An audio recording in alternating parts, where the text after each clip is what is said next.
the Netherlands Spoorwegen Sprinter light train, thankfully referred to as the SLT, is a 4 or 6 car Dutch electric multiple unit, and the stupidly named Netherlands Spoorwegen Sprinter New Generation, or SNG, is another 3 or 4 car Dutch electric multiple unit, built by the Germans and the Spanish respectively. These two trains have been transporting office workers, students and drug traffickers across the Netherlands on suburban and outer urban services since the onset of the 2010s.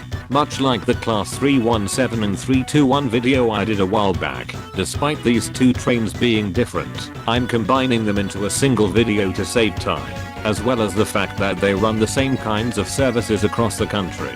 They can be seen serving places such as, yeah, there's no way in hell I'm pronouncing that. Try another place. That's better. The trains serve places such as Os West, Barn, Hilversum Sport Park, Uitgeest, Amsterdam, Rotterdam, Amsterdam, Schiedam Centrum, Utrecht, Rhienen, Haarlem, Voorschoten, and Gasselternigeveenskement. Well, almost. So how do I think these two trains have suffered over the years? Or am I choosing to review them to showcase that the trains in the Netherlands aren't perfect by any stretch? Let's find out. Quick side note, I'm aware that the Netherlands Spoorwegen operate a fleet of Stedelijk 3 trains on similar services in the Netherlands. However, these trains deserve their own video in the future, as I don't think it's fair to shoehorn the flirt with the SLT and SNG today. Anyway, the SLT is unique in the sense that there were two variants of the train that were built by different companies.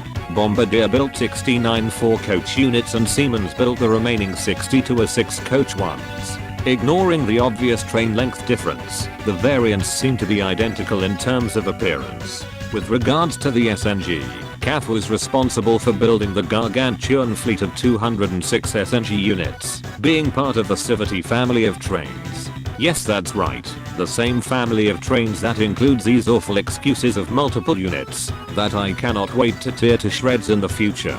Both the SLT and SNG can operate in multiple coach formations amongst themselves, ranging from 3 to 12 coaches where applicable depending on the demand, though they cannot work with each other outside of emergencies. At the end of the day, both of these trains were built to modernize the suburban services in the Netherlands and in turn, replace the likes of the aging MAT 64 and the SGM Sprinter trains. Now, I have never rode on the MAT 64s, and have only seen one a single time back in 2013.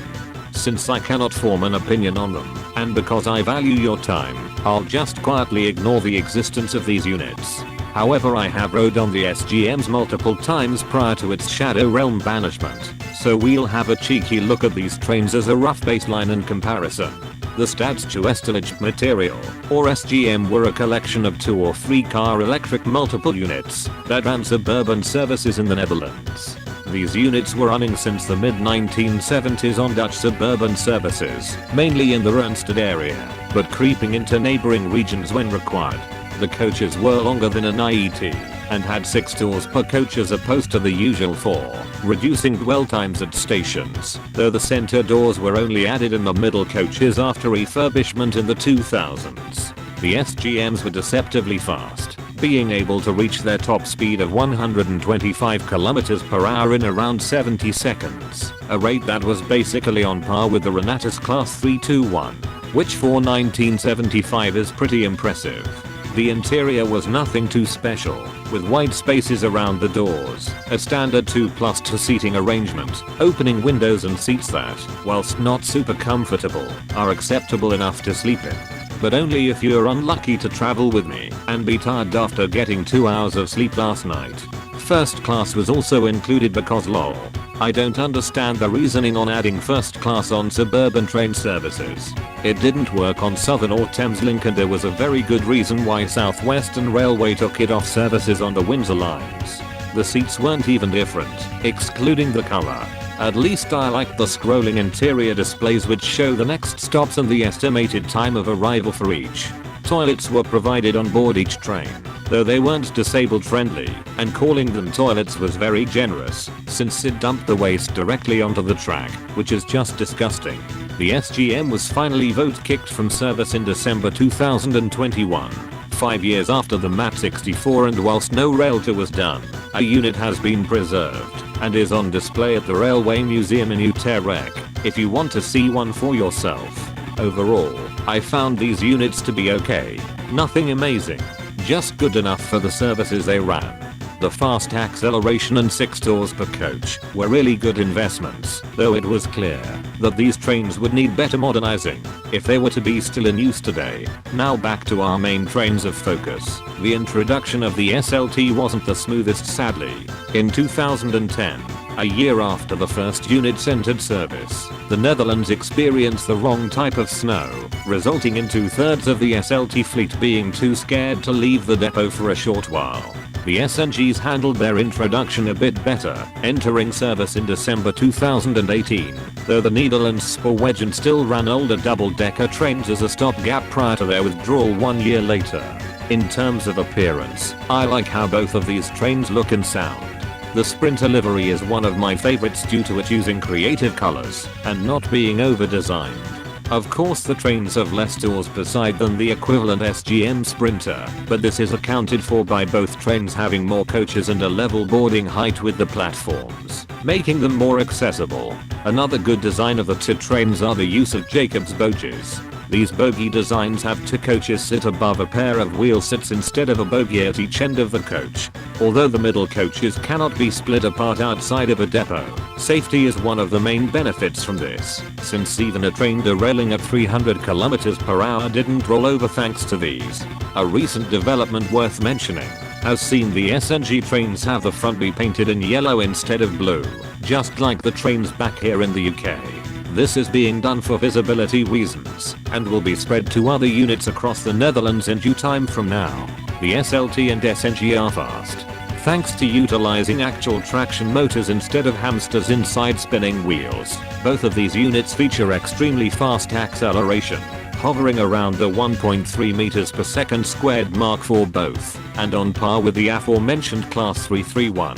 Just like the rest of the trains in the Netherlands, they are not only gagged at a maximum speed of 140 km/h, but their potential acceleration is also nerfed due to the reduced voltage of 1.5 kV DC. These trains would be essentially rocket sleds if they ran anywhere but the Netherlands. Either way, they are faster than both the MAT 64 and the SGM, and are also future-proof to run at 160 km/h once ProRail finds some more money behind the sofa. So what are these two trains like to ride on? Okay, I'm exaggerating, they aren't that terrible, and have a handful of good design choices here and there. For example, on the SLT, the door to the disabled space has a larger retractable ramp, in comparison to the puny excuses of ramps on the other doors.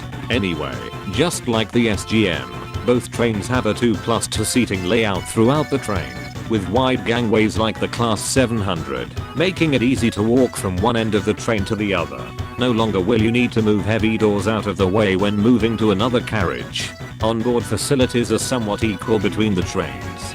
Both trains have really good air conditioning, bins provided near the seats, and excellent information displays which clearly tell you where you are, where you're going, the current speed, and even onward connections at major stations. Department of Transport, please take note. I have overheard that the SNG's announcements don't pronounce certain station names correctly, but considering the text-to-speech software I'm using can't even pronounce Hoornkersenbudget correctly, I don't think I have any room to mock it.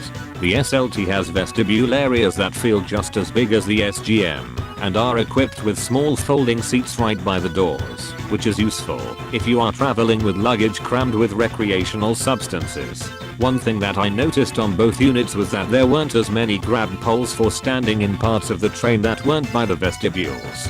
If we teleport back to the UK for a moment, we can see that the Class 458 has grab poles throughout the whole coach, and 1+1 seating right by the doors to maximize standing space, which is a good idea, and it's a shame that the SLT nor the SNG replicate this. The window alignment with the seats is a bit better on the SNG than the SLT, though not by a landslide. The same can be said for the seats themselves, with the SNG having seats that feel better to sit in than the SLT, and even a tiny bit better than the SGM. Legroom can vary between where you sit, but I find it acceptable most of the time. In this seat here on the SNG, the legroom is unrivaled with anything I can think of. Why is there so much room in this pair of seats? Another benefit the SNG has is the inclusion of both power sockets and USB charging points at every seat. A very welcomed improvement compared to the SLT in that regard. First class is a scam on these trains.